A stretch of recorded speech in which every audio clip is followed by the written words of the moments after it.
สวัสดีครับผมเบาหนองครับมือนี้มาพบกับเบาหนองอีกคือเก่าครับผมมือนี้เบาหนองได้คุยกันครับไอ้นุ่มสกลคนโกครับผมงวดวันที่1พฤศจิกายน68ครับผม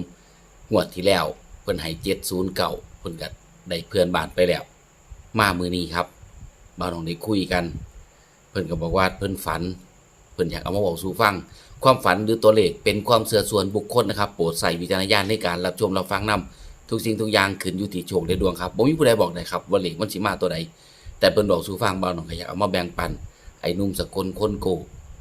เพิ่นฝันก็เลยอยากเอามาเว้าสู่ฟังสิฝันจักรอบก็สร้าง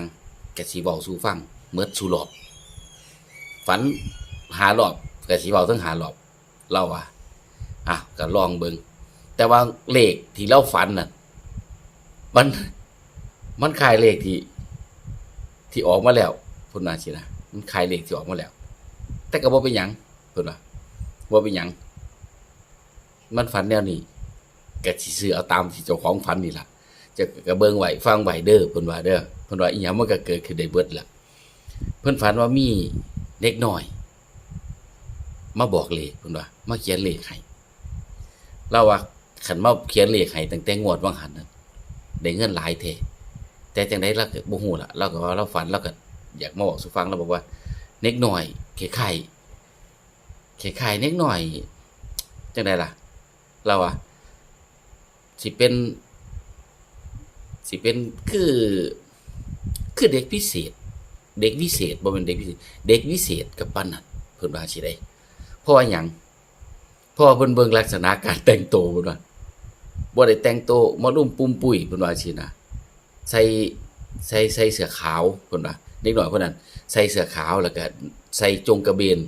สีออกแดงๆเพิ่นว่าสินะแต่ว่าใส่เสื้อขาวผมจุกเพิ่นว่าสินะ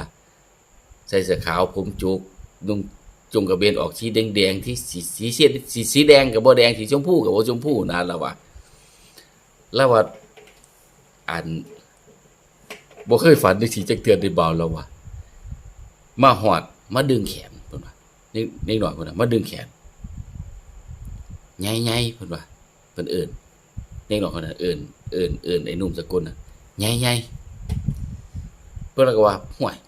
ลูกผู้ใดล่ะมาเอิ้นเฮาใหญ่ๆเฮาบ่ทันได้เฒ่าปานนั้นเด้บ่ได้เฒ่าดอกแต่อยากเอิ้นซื่อๆเพิ่นว่าสินะอยากเอิ้นซื่อๆเป็นหยังล่ะเพิ่นว่าโตเป็นลูกไผโตเป็นผู้ใดโตจังมาเอิ้นเฮาเพิ่นว่าสินะโอ้ยบ่ได้เป็นผู้ใดดอกเพิ่นว่าก็อยู่แถวนี้ล่ะเจ้าหั้นแนมบ่เห็นเองเพิ่นว่าสินะบัดนี้มีหยังล่ะอันอยากได้ของเล่นแหมเพิ่นว่าอยากได้ของเล่นอยากได้รถเพิ่นว่าสินะอยากได้รถก็ไปบอกพ่อแม่ซื้อให้ติล่ะเพิ่นว่าไอ้หนุ่มสกลบ่ข้อยอยากให้เจ้าซื้อให้คันอยากซื้อให้ก็บอกเลขติล่ะเพิ่นว่าเพราะบัดนี้อันก็เขียนเลขใส่ขี้ดินโตบักใหญ่เลยเขียนเลขน่ะเพิ่นก็จับได้ใหม่มาเพิ่นก็มาเขียนเลขใส่ขี้ดินเลขที่เราเขียนให้ชัดเจนแล้วก็จำได้ขึ้นใจเลยแล้วเป็นเลขที่อ้ายมักนำเราว่าจังได๋สิมาประจวบเหมาะกับเลขที่อ้ายมักนำเลขในฝันที่เด็กน้อยเขียนให้936นี่คือเลขที่เด็กน้อยเขียนให้เราว่ามันตรงใจกับเลขที่อ้ายสิซื้อเพิ่นว่าจังซี่นะแต่อ้ายสิซื้อ2ตัวอ้ายสิซื้ออัน93กับ63เพิ่นว่าจังซี่นะมันเป็นเลขตรงใจแต่ว่ามาบังเอิญก็ถือว่าเป็นเรื่องบังเอิญล่ะเพิ่นว่าก็บ่ฮู้ล่ะอีหยังมันก็เกิดขึ้นได้เบิดเนาะบ่าวเนาะว่าแม่นครับอีหยังมันก็เกิดขึ้นได้เบิดถ้ามักก็จะซื้อเอาเด้อครับเด้อ936นี่คือเลขไอ้หนุ่มสกลคนโกครับฝันต่องวดครับงวดวันที่1พฤศจิกายน68ครับผม936ตัวเดียวเม็ดเดียวหางเดียวเน้นๆเพิ่นว่าเด็กน้อยคือเด็กน้อยวิเศษนี่ล่ะมาบอกเลขเพิ่นว่าสินะเขียนเลขใส่พื้นโตบักใหญ่เลยว่าซั่นแต่จักสิเป็นจังไดบ่าวจักสิมาบ่มาอันนี้บ่ฮู้ล่ะแต่ว่าเป็นเลขที่ไอ้มองหาเพิ่นว่ามันตรงกับเลขที่ไอ้มองหาตอนแรกก็ว่าบ่สิบ่ทันซื้อดอกว่าให้ฝันก่อนจังสิซื้อ วันนี้ก็มาฝันเอาอ้ายก็บ่ได้คิดหยังเด้เพิ่นว่าอ้ายก็บ่ได้คิดหยังว่าอ้ายสิซื้อเลขตัวนี้แต่จังได๋จังมาฝันเห็นตัวนี้จังได๋จะมาดึงแขนว่าอยากได้ของเล่นว่าซั่นอยากได้รถของเล่นเอาเพิ่นว่าคันถือเดี๋ยวสิซื้อให้เพิ่นว่าสินะคันบอกเลขถึงเดี๋ยวสิซื้อให้หรือว่าจังใดก็จังมาเบิ่งกันอีกเทื่อนึงเราว่าเราก็คิดอยู่ได้แล้วว่าถ้าฝันเห็นอีกหรือจังใดก็คงสิดีแต่คันถือเลขรายวันเราก็สิซื้อให้เลยแล้วสิบ่ท่าเลขใหญ่แต่ว่าเราก็สิซื้อเลขใหญ่ไว้นำแต่ว่าคันเราได้โชคเลขรายวันหรือว่าเลขเพื่อนบ้านจังซี่นะเราก็สิซื้อให้เราว่าอ้าวก็บ่แน่ครับอีหยังมันก็เกิดขึ้นได้เบิดเนาะครับเนาะก็ลองมันครับเด้อเลขไอ้หนุ่มสกลคนโกครับผม936ครับตัวเดียวเม็ดเดียวหางเดียวเน็กหน่อยมาบอกเลขครับมักบ่มักขึ้นอยู่ที่ดุลพินิจของแต่ละคนครับแล้วก็หลายคนก็ถามมาเรื่องผ้าขาวปูที่บ่าวหนองลงให้เบิ่งแต่คลิปก่อนก็ลองครับเด้อลองเบิ่งถ้าผู้ใดอยากบูชาก็ลองทักมาถามเบิ่งก่อนก็ได้ครับเอาบ่ว่ากันครับเผื่อมีฝันอันพวงไทยมานำ เพื่อมีฝันพวงไทยมาเล่าสู่กันฟังนำก็ลองเบิ่งได้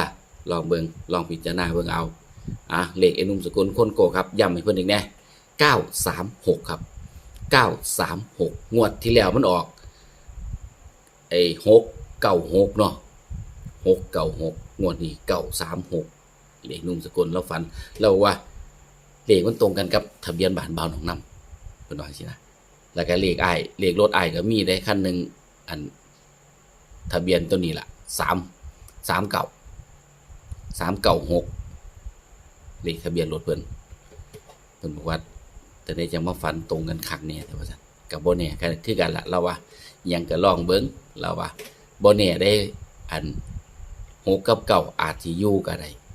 อาจสิมีตัวอื่นมาแทรกก็ได้เราว่านะอาจสิมีตัวอื่นมาแทรกก็ได้อีหยังมันก็เกิดขึ้นได้เบิดเด้คันมักจังซื้อเด้อคันบ่มักอย่าซื้อเพิ่นว่า